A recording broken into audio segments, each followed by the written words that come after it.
Il pensait pouvoir compter sur son frère, mais une seule décision a brisé leur destin et coûté une vie. Voici comment la jalousie a détruit une famille entière. Regardez jusqu'au bout, vous ne verrez plus la confiance de la même façon.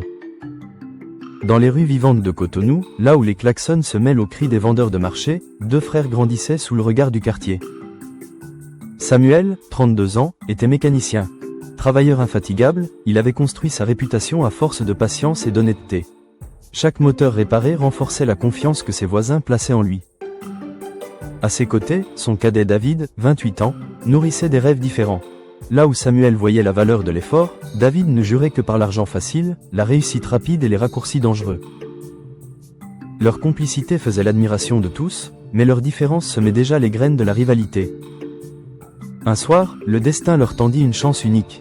Un investisseur influent proposa à Samuel d'ouvrir un garage moderne, capable de rivaliser avec les plus grands. Pour cela, il fallait déposer un apport conséquent, que Samuel venait d'obtenir grâce à un prêt bancaire longuement négocié. Pour lui, c'était l'aboutissement de plusieurs années de labeur, la promesse d'un avenir meilleur pour sa famille.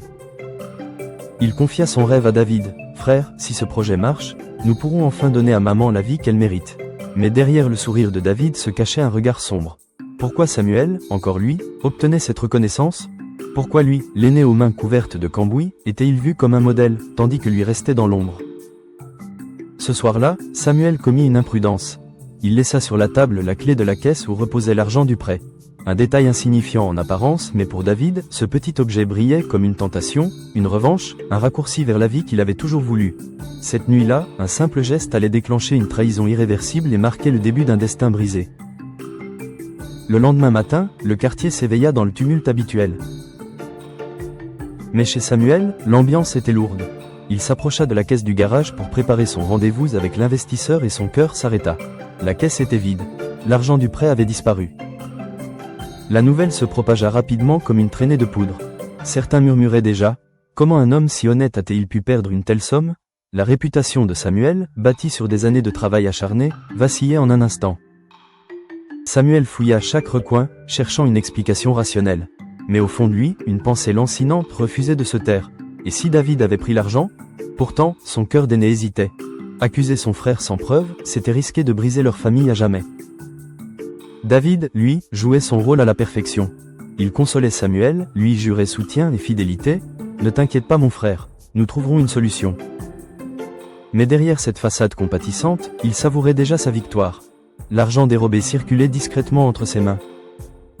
Une partie servit à acheter une moto neuve, symbole ostentatoire de la réussite qu'il convoitait tant. Pendant ce temps, la banque exigeait des explications. Les créanciers menaçaient. Samuel, acculé, risquait la prison pour dettes impayées. Dans le quartier, les regards changeaient. Ceux qui l'admiraient détournaient désormais les yeux. Le dilemme moral devint insupportable. Protéger son frère, au prix de son propre honneur ou bien le dénoncer, au risque de détruire la famille. Chaque jour, le poids de l'injustice l'écrasait davantage. Puis, en fin de journée, alors qu'il rentrait du garage, Samuel aperçut David au loin, chevauchant sa nouvelle moto étincelante, payée en liquide. La vérité s'imposa brutalement. Les pièces du puzzle s'alignaient et le doute n'était plus possible. Le masque de David allait tomber. Samuel décida d'affronter son frère sans imaginer que cette décision allait précipiter le drame. La tension avait atteint son comble. Samuel ne pouvait plus se taire. Un soir, il convoqua son frère dans la maison familiale, sous le regard inquiet de leur mère. Les murs semblaient retenir leur souffle. « David, dis-moi la vérité. Où est passé l'argent ?» demanda Samuel, la voix tremblante mais ferme. David détourna le regard, feignant l'indignation. « Tu oses m'accuser ? Après tout ce que j'ai fait pour toi ?» Le mensonge était si bien joué que leur mère hésita un instant.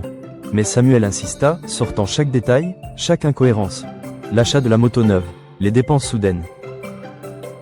Dos au mur, David finit par exploser. « Oui, c'est moi. Et alors ? Tu crois que tu es le seul à mériter le respect ? Toute ta vie, on t'a mis en avant, et moi je restais ton ombre. Pour une fois, j'ai pris ma part. » Ces mots déchirèrent Samuel comme une lame. Ce n'était plus seulement une question d'argent. C'était la trahison de sang, la jalousie transformée en poison. Leur mère éclata en sanglots, incapable de croire ce qu'elle entendait. Samuel, furieux, déclara « Je vais tout révéler. Tu ne détruiras pas notre famille pour ton orgueil. » Mais ces paroles scellèrent son sort. David, paniqué, comprit qu'il allait perdre bien plus que de l'argent, sa liberté, son honneur, et peut-être même sa place dans le quartier. La peur se mua en haine. Quelques jours plus tard, alors que Samuel rentrait du garage à moto, une voiture surgit brusquement à un carrefour. Lancée à pleine vitesse, elle le percuta de plein fouet. Le choc fut violent. Les témoins jurèrent avoir vu le conducteur accélérer volontairement. Samuel ne survécut pas. Son corps sans vie, gisant sur l'asphalte, marqua la fin d'un destin honnête brisé par une trahison familiale. Dans le quartier, l'annonce fit l'effet d'une bombe. On pleura l'homme droit, on chuchota des soupçons, mais personne n'osait encore accuser David. Lui, pourtant, portait déjà sur sa conscience le poids d'un crime déguisé en accident. Mais ce que David ignorait, c'est qu'une preuve irréfutable de sa trahison allait bientôt ressurgir, prête à dévoiler la vérité au grand jour. David pensait avoir réussi son coup. Aux yeux du quartier, l'accident semblait tragique mais fortuit. Lui se montrait présent aux funérailles, pleurant bruyamment, serrant les mains, jouant le rôle du frère éploré. Mais derrière cette façade, son cœur battait de peur, et si quelqu'un découvrait la vérité ? C'est alors qu'entra en scène Fatou, amie proche de Samuel depuis l'enfance. Elle avait toujours admiré son intégrité. Après la mort, elle récupéra le téléphone du défunt, espérant garder quelques souvenirs. Mais en explorant ses messages, elle fit une découverte bouleversante. La veille de l'accident, Samuel avait envoyé un message à Fatou. « Si un jour il m'arrive quelque chose, cherche du côté de mon frère, je sens qu'il me cache la vérité. » Ces mots glacèrent le sang de Fatou. Elle hésita. Dénoncer David signifiait déclencher un scandale familial et communautaire. Mais se taire, c'était trahir la mémoire de son ami. Elle choisit le courage. Elle apporta le téléphone aux autorités. Les enquêteurs, jusque-là hésitants, firent le lien entre cette note et les témoignages du soir du drame. Rapidement, ils découvrirent que David avait versé une somme d'argent à un conducteur louche, quelques jours avant l'accident. La piste devenait claire, ce n'était pas un hasard, mais une mise en scène. Dans le quartier, la vérité commença à circuler. Les anciens voisins, qui autrefois saluaient David, l'évitaient désormais. Sa propre mère, brisée, baissait les yeux lorsqu'il sortait de la maison. Le masque tombait, et l'isolement devenait son nouveau quotidien. David tenta de nier, cria au complot, accusa même Fatou d'avoir inventé l'histoire. Mais plus il parlait, plus il s'enfonçait. Chaque preuve, chaque témoin confirmait sa culpabilité. Les médias locaux commencèrent à relayer l'affaire, une trahison familiale qui choque la communauté. L'image de David, jadis ambitieux, se transforma en symbole de la jalousie destructrice. Le procès approchait et la sentence allait tomber. Mais ceci peut-il vraiment réparer l'injustice d'une vie perdue ? Le jour du procès arriva. La salle était pleine, voisins, amis, curieux, tous voulaient assister à ce qui ressemblait à une tragédie publique. David entra menotté, tête basse, le regard fuyant. Celui qui avait autrefois rêvé de gloire n'était plus qu'une silhouette brisée. Les preuves s'enchaînèrent. La note vocale de Samuel. Les transferts d'argent suspects. Le témoignage du conducteur impliqué, qui avoua avoir été payé pour provoquer un accident. Face à cette accumulation, les mensonges de David s'effondraient comme un château de cartes.